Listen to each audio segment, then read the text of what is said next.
Trump चुनाव जीत गए हैं और ट्रंप के चुनाव जीतते ही शुरू होता है बेनिफिट ऑफ डाउट कि अल्टीमेटली इसका फायदा किसको हुआ। बोले फायदा निश्चित ही पुतिन को हुआ। बोले क्यों? क्योंकि ट्रंप कई बार कह चुके थे कि अगर मैं चुनाव जीतता हूं तो मैं रशिया यूक्रेन वॉर को 24 आवर्स में रुकवा दूंगा। भाई साहब ये बात तो बड़ी है। तो इसका मतलब क्या पुतिन ने ट्रंप को चुनाव जितवाने में मदद की? ये बड़ा सवाल बनता है। आज के सेशन में इसका विश्लेषण करेंगे। वहीं दूसरी ओर इस बात का विश्लेषण करेंगे कि अगर इतना ही इन दोनों के बीच याराना है, जिसको बाइडेन ने भी चुनाव में काफी बार कहा है कि भाई साहब ट्रंप को तो पुतिन का साथ मिला हुआ है और इसलिए ये इतना अच्छे से प्रचार कर रहे हैं। लेकिन एक बड़ा सवाल इस बीच में यह भी निकल कर आता है कि अगर ट्रंप के केस में ये सारे आरोप लग रहे हैं तो दूसरा सवाल यह भी निकल कर आता है कि आने वाले समय में बाइडेन की तरह ट्रंप का नेचर अगर बदला नहीं और कंटिन्यू कर गया तो रूस क्या करेगा? रूस ने अभी तक अपनी तरफ से ट्रंप को बधाई क्यों नहीं दी है? ऐसे बहुत से सवाल हैं जो फिलहाल मीडिया के अंदर जबरदस्त तरीके से तैर रहे हैं। सारी बातों का घनघोर तरीके से विश्लेषण शुरू करते हैं। तो चलिए आज के सेशन की शुरुआत करते हैं। ट्रंप जीतते हैं, ट्रंप का विनर भाषण होता है। इस पर हमने कल अंकित इंस्पायर इंडिया पर आपके सामने शाम को सेशन किया है। अब तक के ताजा अपडेट के अनुसार ट्रंप को 295 सीटें मिल चुकी हैं। डोनाल्ड ट्रंप 270 के जादुई आंकड़े को क्रॉस करते हुए 295 तक पहुंच गए हैं, यानी प्रचंड बहुमत के साथ अमेरिकी राष्ट्रपति अगले 4 साल के लिए बन चुके हैं। जनवरी में अपना कार्यकाल शुरू कर देंगे, लेकिन इस बीच में इनके बनते ही अब तमाम प्रकार की अटकलें लगना शुरू हो गई हैं। आप जैसे ही राष्ट्रपति बनते ही इनको दुनिया भर से बधाइयां मिलने लगी, जिनमें सबसे ज्यादा बधाइयां जो काउंट की गई उसमें भारत के प्रधानमंत्री की और इजराइल के प्रधानमंत्री की बधाइयां थी, जिसमें इन्हें दोस्त कह के संबोधित किया गया था। बाकी अन्य देशों की भी बधाइयां थी, लेकिन उन बधाइयों में इतना दम वाली बात नहीं थी। ऐसे में एक बड़ी बधाई का इंतजार था और वो बधाई थी पुतिन की बधाई मिलनी थी जो ट्रंप को, और उस बधाई को हेडलाइन मिल गई। क्या बधाई को हेडलाइन मिल गई कि साहब पुतिन ने अभी तक ट्रंप को कांग्रेचुलेट क्यों नहीं किया। Why Putin may not congratulate Trump over US election results. कि भाई अगर इन दोनों के बीच दोस्ती है, अब ये दोस्ती है भी कि नहीं है, और दोस्ती के बारे में ढिंडोरा किसने पीट दिया कि दोस्ती है, आज सारी बातों का विश्लेषण किया जाएगा। लेकिन खबर तो भाई साहब बधाई ना देने की भी बड़ी बनी है कि Putin not planning to congratulate Trump, कि उनको बधाई नहीं देंगे। तो भाई साहब बधाई नहीं देंगे। एक तरफ आरोप लग रहे हैं कि ट्रंप और पुतिन दोस्त हैं, पुतिन ने ही ट्रंप को जिताने में मदद की है, इधर से आप बधाई नहीं दे रहे हो। ये तो कुछ मतलब अच्छा वाला प्यार हो गया, जो होता है ना कि भाई दिखा रहे हैं कि भाई हमारा उसके प्रति थोड़ा स्नेह है, लेकिन पता चल गया तो फिर प्रूव हो जाएगा कि हाँ भैया गजब वाला प्यार है, बस बच के रहो, पीछे से चलते रहो। सारी बातें हैं, सारे कयास हैं। इन सारे कयासों में पुतिन और ट्रंप की मित्रता की सबसे पहले चर्चा करते हैं। क्यों करते हैं? क्योंकि यूएस सिक्योरिटी एजेंसीज ने यह खुलकर कहा था चुनावों में कि साहब 100% तरीके से रशिया दुष्प्रचार करके बाइडेन को हराने की प्लानिंग कर रहा है। अब आप पूछेंगे दुष्प्रचार की आवश्यकता रशिया को क्यों पड़ गई? मतलब चुनाव को प्रभावित करने में रूस को क्या जरूरत पड़ी कि हां भाई बाइडेन के खिलाफ दुष्प्रचार करो? कारण है क्योंकि बाइडेन लगभग $60 बिलियन अब तक यूक्रेन को मदद में दे चुके थे, जो कि अमेरिकियों का टैक्स पेड कमाई थी।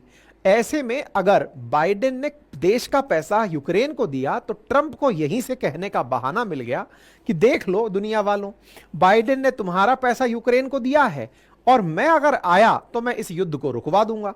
तो जिनका पैसा अमेरिका से निकलकर यूक्रेन जा रहा था वो ट्रंप के साथ हो लिए कि यार अगर आप युद्ध रुकवा दोगे तो यूक्रेन का पैसा रुक जाएगा, युद्ध रुक जाएगा और हमारा पैसा हमारे पास रह जाएगा। ट्रंप चुनाव जीत जाते हैं। तो बोले ऐसे में बाइडेन को ही हराना बेहतर था रूस के लिए, क्योंकि रूस अगर बाइडेन को जीतता हुआ देखता तो यह युद्ध और आगे चलता। लेकिन बेहतर था कि बाइडेन को हरा दो, ट्रंप को जिता दो। अगर ट्रंप जीत गए तो हम युद्ध वैसे ही जीत जाएंगे। तो बोले इसलिए यह सारा खेला खेला गया। आइए हम इस कहानी को और गहराई तक लेकर चलते हैं। इस कहानी को जहां मैं लेकर चल रहा हूं, संभवतः इतना जल्दी लोगों को यह बात याद नहीं आएगी, इसलिए मैं और गहराई तक इस बात को लेकर जा रहा हूं। इन दोनों के बीच जो दोस्ती है अब तो यह खुलेआम जग जाहिर हो गई है। हो सकता है कि जैसे ही नई कैबिनेट डिसाइड हो, एलन मस्क को कोई बहुत बढ़िया पद दे दिया जाए, मतलब मिनिस्ट्री ऑफ सूचना जो होती है ना, अपने यहाँ पर मेटी प्रकार की जो इंफॉर्मेशन एंड टेक्नोलॉजी प्रकार की मिनिस्ट्री है, हो सकता है वो इनको दे दी जाए, विदेश मंत्रालय दे दिया जाए, जो भी है इनको कोई बहुत बड़ा पद मिलने वाला है। लोगों के सामने पहले ही डिमांड उठना शुरू हो गई है। इन्होंने जीतते ही अपने भाषण में एलन मस्क का नाम लिया है, क्योंकि खुलेआम मंच पर से इन्होंने इनका समर्थन किया और खूब समर्थन किया। ना केवल समर्थन किया, चंदा दिया करोड़ों रुपए में, और हर जगह मतलब इतना दृढ़ता से खड़े रहे कि भाई मैं इनके लिए चुनाव जिताने में मदद करूंगा। चलो साहब, ये सारी बातें हो गई। मतलब हम ये मान सकते हैं कि ये दोनों आधी कटी रोटी हैं, मतलब दोनों के विचार एकदम मिल रहे हैं। अच्छा, अब इनके विचार जान लेते हैं तो इनके विचार समझ में आ जाएंगे। थोड़ा सा इनके विचार जानते हैं एलन मस्क के। मैं आपको थोड़ा पीछे लेके चलता हूं। किस विषय पर? एलन मस्क रशिया यूक्रेन पर अपना क्या विचार रखते हैं, एक बार ये जान लेते हैं तो ट्रंप क्या करेंगे ये पता चल जाएगा। तो भाई साहब, एलन मस्क का मैं आपको 2022 का एक ट्वीट दिखाता हूं। आप उस ट्वीट को देखिए। मैंने इसके ऊपर सेशन भी किया था जब ये ट्वीट आया था, लेकिन फिलहाल के लिए आप इस ट्वीट को पढ़ें। लिखा क्या है? एलन मस्क कह रहे हैं कि रशिया यूक्रेन वॉर जो कि फरवरी 2022 में शुरू हुआ था, ये पीस प्लान इनके पास है। मतलब एलन मस्क ने कहा शांति समझौता कराने के लिए मेरे पास एक आइडिया है। क्या है? एक बार उन क्षेत्रों पर जिस पर रूस ने कब्जा किया है, यूक्रेन में जो क्षेत्र हैं, कौन से क्षेत्र हैं? तो इधर देखो, यूक्रेन का ये जो पूर्व से लेकर दक्षिण के बीच का हिस्सा है, जिसमें लोहांस्क, डोनास्क, जैपोर्जिया, खैरसान और क्रीमिया वाला जो क्षेत्र है, जिस पर रूस ने कब्जा कर लिया है, जो यूक्रेन के हिस्से हैं, बोले इन क्षेत्रों में जनमत संग्रह करा दिया जाए, इन क्षेत्रों में। अच्छा, बाय द वे आपको याद हो कि रशिया ने इन्हीं क्षेत्रों पर कब्जा क्यों किया, ऊपर से कब्जा करता हुआ क्यों नहीं आया? इसके पीछे का बड़ा रीजन ऐतिहासिक है, और वो ये है कि 1991 से पहले यूक्रेन और रशिया एक ही कंट्री हुआ करते थे, दैट इज यूएसएसआर। आज भी 1991 के बाद जब ये देश बना यूक्रेन, तो ये वाला जो क्षेत्र आप देख रहे हैं जो रेड हो रखा है, जो फिलहाल रूस के कब्जे में है, इस क्षेत्र में यूक्रेन के अंदर रहने वाले जो लोग थे वो रशिया का समर्थन चाहते थे, वो रशिया में मिलना चाहते थे। 1991 के बाद से ही निरंतर ये लोग अपनी तरफ से रूस में मिलने की महत्वाकांक्षा जाहिर कर रहे थे। तो पुतिन ने तो इस क्षेत्र में रहने वाले लोगों को अपने साथ बस लिया है, कब्जा या जबरन कब्जा यहां नहीं किया है। मतलब दुनिया जानती है कि इस क्षेत्र में रहने वाले लोग यूक्रेन में रहते जरूर हैं, लेकिन मिलना वो रूस में चाहते थे। इसी को ध्यान में रखते हुए एलन मस्क ने एक लाइन लिखी थी, और वो क्या थी जरा पढ़िए। एलन मस्क ने कहा था कि इस क्षेत्र में एक बार इलेक्शन करवा लिया जाए यूएन के सुपरविजन में, देखने देते हैं कि लोग क्या चाहते हैं। मतलब ये पॉइंट ऑटोमेटिकली रशिया के फेवर में हो गया, पॉइंट नंबर 1।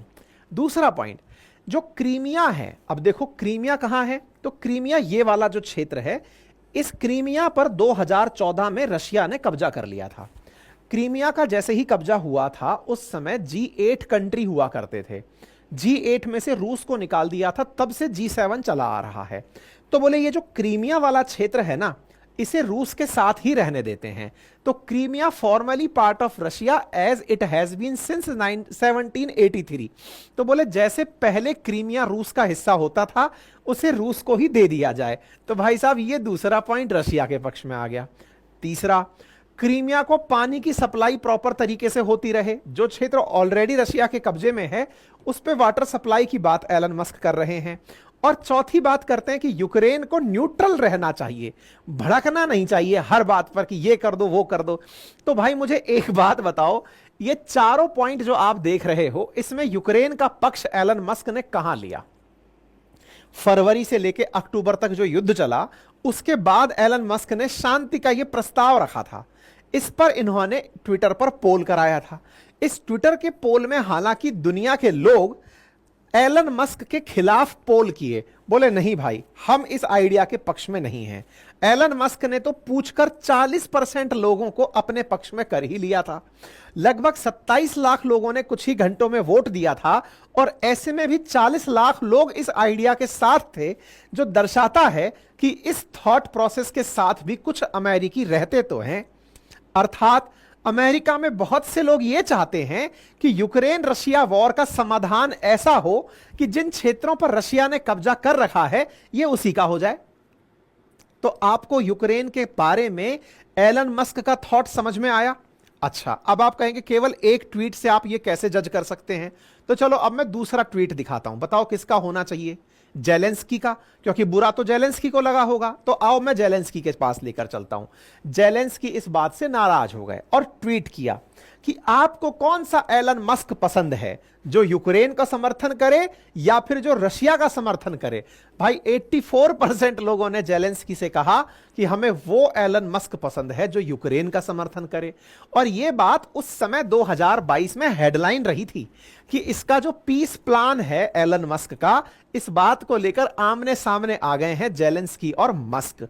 तो क्रेमलिन जो है इस बात से बहुत खुश हुआ, यानी कि रूसी जो मंत्रालय है वो बहुत खुश हुआ था कि बहुत बढ़िया, आपने इतना अच्छा प्लान दिया है कि यूक्रेन को यह मानकर शांति स्थापित कर लेनी चाहिए। अब मुझे एक बात बताओ, इतना तो आप भी तार जोड़ ही लोगे, जिस एलन मस्क का यूक्रेन को लेकर यह प्लान है वो खुलेआम ट्रंप के साथ खड़ा है और ट्रंप से बार बार, ट्रंप खुद कह रहा है एलन मस्क अपना भाई है, इसको मैं मंत्रालय दूंगा। ऐसे में आप बताओ कि ट्रंप जो कह रहे हैं कि मैं युद्ध को 24 घंटे में रुकवा सकता हूं, उनसे आप क्या अपेक्षा करेंगे? क्या ये अपेक्षाएं इस लाइन के आसपास नहीं होंगी जो जेलेंस्की की नींद उड़ाने वाली हों? और अगर ऐसा होता है तो इस युद्ध का विजेता तो रशिया स्वतः ही डिक्लेयर हो गया। आप सोचकर देखिए कि इन लोगों के बीच में इतनी दखलंदाजी हुई कि एलन मस्क ने स्टार लिंक, जो इसकी सैटेलाइट चलती है, उसका कनेक्शन यूक्रेन में काट दिया। उसके बाद अमेरिकी सरकार ने, बाइडेन ने पैसे पे किए कि भैया यूक्रेन में चलने दो, कोई दिक्कत नहीं है, हम पैसे दे रहे हैं। तो तार जोड़ लिया अब आपने। इसका मतलब साफ है कि एलन मस्क और पुतिन, इन दोनों के बीच कुछ ना कुछ साठगांठ है।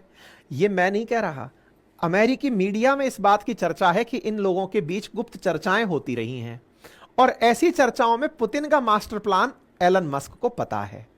आगे की कहानी सेल्फ अंडरस्टूड है। और ऐसे में व्लादिमीर पुतिन अगर ट्रंप को बधाई दे दें कि सर बधाई हो, आप जीत गए, इससे कहीं ना कहीं ट्रंप के ऊपर लगे हुए बाइडेन के काल के आरोप लोगों के सामने सही सिद्ध हो जाएंगे। इस विषय पर विदेश मंत्रालय, जो रशिया का विदेश मंत्रालय है, उससे पूछा गया कि क्या ट्रंप को राष्ट्रपति बनने पर पुतिन बधाई देंगे? तो उन्होंने कहा कि देखिए, हमारा इसमें इंटरेस्ट नहीं होना चाहिए, क्योंकि रूस किसी भी भ्रम में नहीं रहता। उसको पता है कि अमेरिका की नीति रूस को लेकर रोकने वाली ही है कि रूस को रोको, इसको आगे मत बढ़ने दो। तो ऐसे में बेहतर होगा कि कोई रशिया यूक्रेन युद्ध पर फैसले लेने वाले लोग आए, हम उनके बारे में विचार करें, ना कि कौन किसको बधाई देगा या नहीं देगा। चलिए, खैर फिलहाल के लिए तो यही कहा जाएगा कि रशिया यूक्रेन युद्ध के 2 साल पूरे होने के बावजूद पुतिन अगर इस उम्मीद में है कि ट्रंप राष्ट्रपति बने और 24 घंटे में वॉर रुकवा दें, तो यह पुतिन के लिए इससे बड़ी जीत और कुछ हो नहीं सकती। अच्छा, सितंबर 11 की एक न्यूज देखते हैं। Trump vote to end Russia Ukraine war if elected as US president. Trump ने अपने चुनाव प्रचारों में जब यह बात कही कि अगर मैं चुनाव जीता तो मैं युद्ध रुकवा दूंगा, जिसकी और साथ ही साथ जेलेंस्की की बुराई करते हुए यह कहा कि यह बहुत बड़ा सेल्समैन है, यह आदमी पैसे लेने के लिए हमारे पास आता है। इसलिए एक बड़ा सवाल बनता है, और वो बड़ा सवाल यह है कि बाइडेन एडमिनिस्ट्रेशन क्या इस बात को जानता था कि ट्रंप को बैकग्राउंड में पुतिन सपोर्ट कर रहे हैं? तो आप एक बार इस न्यूज को उठाकर देखें जो सितंबर 2024 की है, चुनाव से 2 महीने पहले की है।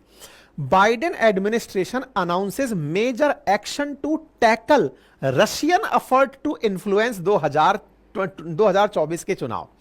तो अब बड़ा सवाल यह है कि बाइडेन प्रशासन यह बढ़िया से जानता था कि ट्रंप को जिताने के लिए रूस तमाम प्रयास करेगा। अब आपका दिमाग अब तक एक बात को लेकर बड़ा चिंतित हो रहा होगा कि यार, हमारे देश में तो ईवीएम हैक होने की सूचनाएं आती हैं, अमेरिका में ऐसा क्या हैक करते होंगे ये लोग जिससे कि पुतिन ट्रंप को जिता सकें? भाई, पुतिन अगर ट्रंप को जिता रहे हैं, इनके यहां तो बैलेट पेपर वाला मतदान बताया, तो ऐसे में पुतिन क्या कर देंगे जिससे कि ट्रंप जीत जाएं? तो हमारे देश में क्या हैक होता है? ईवीएम, ऐसा हमारा अपोजिशन कहता है हारने के बाद। बाइडेन क्या कहते हैं? बाइडेन कहते हैं कि पुतिन अमेरिकियों का दिमाग हैक कर देते हैं। अब ये क्या बात है भाई साहब? ईवीएम हैक करना सुना था, दिमाग हैक कैसे हो सकता है? बोले ये इतना ज्यादा झूठ फैला देते हैं, कौन लोग? रूस वाले अमेरिका में बाइडेन और बाइडेन की पार्टी के लोगों के खिलाफ, कि लोग उस झूठ के बंबार्डमेंट में बाइडेन को और कमला हैरिस को अमेरिका का दुश्मन मानने लग जाते हैं। अब आप इसको ऐसे समझिए कि इन्होंने झूठी खबर फैलाई या नहीं फैलाई, इसका अंदाजा इससे लगाइए कि आज अगर अमेरिका में यह विचार बना, कौन सा विचार बना, कि बाइडेन ने अमेरिकियों का पैसा यूक्रेन को दे दिया, यह खबर फैलाने में अगर किसी ने भी आग में घी का काम किया होगा तो वो सोशल मीडिया है, वो न्यूज चैनल्स हैं। इन न्यूज चैनल्स और सोशल मीडिया को रूस से पैसा मिला कि आप बाइडेन की ये सारी बातें निकाल निकाल के दिखाओ कि ये युद्ध बाइडेन ने चलाया है, और अमेरिकियों, तुम्हारा पैसा युद्ध में झोंकने वाले डेमोक्रेट्स हैं, रिपब्लिकन्स नहीं हैं। बोले डोनाल्ड ट्रंप जब पिछली बार सत्ता में थे तो उन्होंने एक भी युद्ध नहीं किया था, बकायदा उन्होंने अमेरिका और अफगानिस्तान के बीच में समझौता कराया, जिसको तालिबान के साथ समझौता हुआ था। उन्होंने इजराइल और यूएई के बीच में अब्राहम अकॉर्ड कराया। उन्होंने नॉर्थ कोरिया और साउथ कोरिया के बीच हैंडशेक करवाया, और तो और डोनाल्ड ट्रंप किम जोंग उनसे मिले तक थे। तो बोले ट्रंप तो शांति स्थापित करवाना चाहते हैं। हाल ही के चुनाव प्रचारों में ट्रंप ने यह बात भी कही कि बोले मैंने तो मोदी जी से भी कहा था कि कहो तो पाकिस्तान से बात करा दूं, दोस्ती करा दूं, तो बोले मोदी जी ने मना कर दिया और कहा कि मैं देख लूंगा। अब ऐसे में ट्रंप जो दुनिया में लोगों का हाथ मिलवाने के लिए जाने जाते हैं, आने वाले समय में उनके ऊपर यह आरोप लगे कि इन्होंने तो पुतिन से हाथ पहले मिला रखा था कि तुम्हारी जेलेंस्की से सेटिंग करा देंगे। तो बाइडेन जो है ना, वो इस बारे में बहुत अच्छे से कन्विंस थे कि रशिया अपनी तरफ से पैसे देके इन्फ्लुएंस करता है। तो आप यहां पर अमेरिकी अखबारों की कटिंग देखें कि Russia and Iran ramping up influence campaigns targeting US voters.